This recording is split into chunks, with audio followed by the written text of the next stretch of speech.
Welcome back. You're watching India Market Open. Exciting times in our newsroom all through the week, and it's indeed from here on out in India Market Open. Why? Because we've got our regular panel on board. We've got Kush Bora, founder of kushbora.com, and Parag Thakkar, head of head fund manager at Fort Capital. Apologies, I've said that too often. I've messed that up. But having said that, let me come to you, Kush, first. Because yesterday was expiry, and you saw a couple of heavyweights that really spoiled the party, right? Or I wouldn't say party, but then we would have ended in the green for the benchmark if it wasn't for them. What are the cues at the start of this week? First up, a very good morning, guys. And what do you think is going to be the accident for the day? We've had ITC, we've had HDFC Bank, we've had Reliance. Everyone coming and spoiling the party. Trent, correct? Those were not accidents, those were train wrecks. Accidents too small for what has happened with 3 index heavyweights and one of them dragging down the Nifty 100 points. Yeah, absolutely. And just imagine if it weren't for these moves, Nifty was anyway at 26,500, the level that we've been speaking about. But the quality of the downtick is not so bad, and I'll come to that in just a bit. But Alex, once again, the IEX call yesterday, the technical analyst, who perhaps gave that long call, is someone who's sitting at the table right now. So, okay. Yeah, so I mean, we did discuss that. 130, strong support zone, keep that as a stop loss and go long. I think if someone heard and played that trade, then kudos to you, must have played out really well. Now, as far as markets go, like we said, it's one heavyweight after another, making that dent in the market, which is perhaps holding it back. Otherwise, if you see the last 2 days pullback, it seems more like a profit booking rally in what is in a medium term an uptrend. So I would remain constructive. We have been speaking about 26,000, which is the 20-day moving average. And if you see the put option data, 26,100. So that zone, 26,000 to 26,100, becomes a critical support zone. But also, if you do get an initiation into a long trade around that zone, the risk-reward ratio becomes favorable even for the target of 26,300, which is the first line in sand for Nifty, the first resistance, and then 26,500. So I remain constructive. Go long on Nifty within the zone of 26,000 to 26,100. Bank Nifty. Now, this is one index that we've been consistently speaking about, that this is the preferred index to go long on, despite what HDFC Bank did, and also the week breadth where 8 declines and 6 advances, the index closed higher, largely because of what ICICI and SBI did. I still maintain that if you want to go long, or if you want a slightly better certainty on the trade, Bank Nifty is still the trade to, or the index to go to. 60,500, 61,000 I still maintain very much on the cards. For your stop losses, you could have 59,500 to 59,700, that zone as your stop loss. So even from the current levels, risk reward ratio is favorable on Bank Nifty. Are you buying an RIL today? From a positional standpoint, yes, I am. Okay. See, because you think it's come to the levels that make sense. Yes, just like ITC, just like HDFC Bank, you don't get such deep gashes in stocks like these every now and then, right? So if you are a medium to a long-term investor, these are not your quick trade plays. But if you're a medium to a long-term investor, I think this is a good idea to start nibbling into even an RIL, and same applies for ITC and HDFC Bank. Okay, what's that base that you will see on the RIL? Because yesterday when we were talking to a couple of analysts, they are looking at around, 1450 on a RIL to be a strong buy recommendation. According to you, what's that base case formation?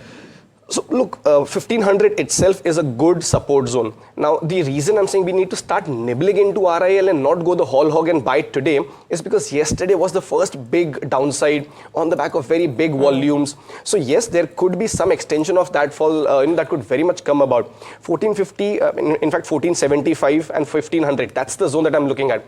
If it continues and comes in that range, it's not a bad idea to go out and start accumulating within that range. Again, don't go the whole hog, but if you want to start accumulating, these falls and these gashes are a good entry point. What about you, Parag bhai? What is the day looking like? Are you looking at equity or just looking at silver? No, silver, so I am selling my own silver today. Really? Yeah. Really? Is your wife happy with such a big rally, I don't want to be in a FOMO. Let others be in a FOMO, and I would advise others not to be in FOMO. It has already right 46% in a month, 163% this calendar year. What more you want? And it is overbought also, in my view. Of course, I don't understand technicals that Kush can say. But I would say that I think the technicals in the silver chart, no one can understand right now. So it is uncharted territory, as they call it. But the second is, I will continue with my FMCG thing. Godrej Consumer, I've been saying since long. I think they have delivered a decent update. And I remember Mr. Sudhir Sitapati, the CEO of Godrej Consumer, telling in one of the conferences that ultimately GST cuts are the kind of reforms, or income tax slab increase, or interest rate cuts. These are the reforms which were required for FMCG consumption to go up. Finally, that has happened, and Godrej Consumer is one of the first companies, after Marico, of course, to report that kind of numbers. Double-digit volume growth, double-digit revenue growth, double-digit EBITDA growth, and home care segment growing at very 15%. International business also, Africa and US has grown it very well for them. And Indonesia is also coming out of the woods. Plus, palm oil prices have dropped. Yeah. So I would say that I would go with my FMCG kind of thing, which is boring. Silver is very exciting. I was just going to say that. So it is completely opposite view. But maybe it's a sensible one. Picks today, and are they going to be boring picks? I hope not. Never. Never. It's a mix of a financial as well, and since financials are doing well. So Max Financial, to be precise. A good run on this, good consolidation, on the verge of breakout. So a slightly preemptive trade, but with the kind of volume action and the relative strength compared to what the index has been doing. Max Financial makes the cut. 1775, 1815, these are your targets. 1695, that's your stop loss. RR Kabil continues as a trade. Yesterday the stock did end higher, slightly off the highs of the day, but considering what the markets did, I think a green close is still something that you'd welcome. So RR Kabil continues for targets of 1570, 1605, 1500 is your stop loss. All right, guys, well, silver, no one knows where the price is going. But if you bought it in physical, then at least it'll still look pretty if the prices are dropping from here. You can take that, right? But let's take a look at the watch list today and see what's likely to be buzzing. We've spoken about a couple of these stocks, but they bear repeating before the start of trade. Right on top, Titan, on the back of its Q3 jewelry sales, which are up 41%. You've also heard some snippets from that conference call where they're talking about staying invested in real diamonds, and the fact that they think that the lab-grown diamond situation is a little overwrought, a little overdone. Lodha, Q3 pre-sales up 25%, positive numbers. Godrej Consumer, you had just heard Parag Bhai speak about this. He's positive on this, and he's given you more details than you see on the screen right now and reasons to be positive on the stock. Senco Gold, I spoke about this, 51% increase in revenue, and this is on account of strong same-store sales growth as well. Hind Copper, Hind Zinc. Now, Hind Zinc in particular, if you believe that silver prices are going to come off, then this does not hold true. But then both these counters have actually been buzzing, Hind Copper in particular, on account of the copper prices. Britannia, take a look at this. Jefferies upgrades to a buy, but what is more interesting is the increase in the target price. It stands at 7,300 now, compared with 6,350 earlier. And that is an upgrade and a half. Finally, Tata Steel, JSW Steel, primary steel mills have increased prices. This is positive for steel companies. Biocon, Hiral spoke about this, 3 biosimilars to be added in the US. Acme Solar wind projects are getting commissioned, so that's a positive. JD Cables has gotten a 244 crore order. And then on the downside, Jubilant FoodWorks posted a not so good business update. Lowest revenue growth in 7 quarters is something to worry about. And Credit Access Grameen, another situation where this MFI lender is not really out of the woods yet. A weak quarterly update has come through. So quite a few stocks to watch out for. I wonder which of these, Parag Bhai, apart from Godrej Consumer, and you've already spoken about this, and silver, because you've already spoken about that, are you most interested in? Yeah, Parag Bhai. So in my view, I am nobody to recommend to government, but in my view, government should consider selling their stake in Hindustan Zinc and Hindustan Copper. Okay. This is the right time. If you total up their value of their stake, it is around close to 90,000 to 1 lakh crores at current price. Wow. So instead of doing in spite of doing a 2,500 crore, 3,000 crore kind of OFSs, there's a big OFS which can start gradually on every rise, keep selling some shares. Market is hungry for that. So right time for the government to sell their stake. You should sell on rise. That is what we have been taught. What about steel? There was this Reuters report yesterday that the Competition Commission of India, in an October order, has made some adverse observations on steel, and you might see a bit of an impact today, if at all, on some of the steel companies, though not too much happened in yesterday's trade. Would you look at steel favorably despite all of this? Because underlying fundamentals for steel right now is very strong. After safeguard duty, I was just waiting for safeguard duty. Now safeguard duty is there, so steel, at least on flat steel it is there. So whether it is JSW Steel, Tata Steel or JSPL, I would look at them closely and will try to buy them if there is a fall.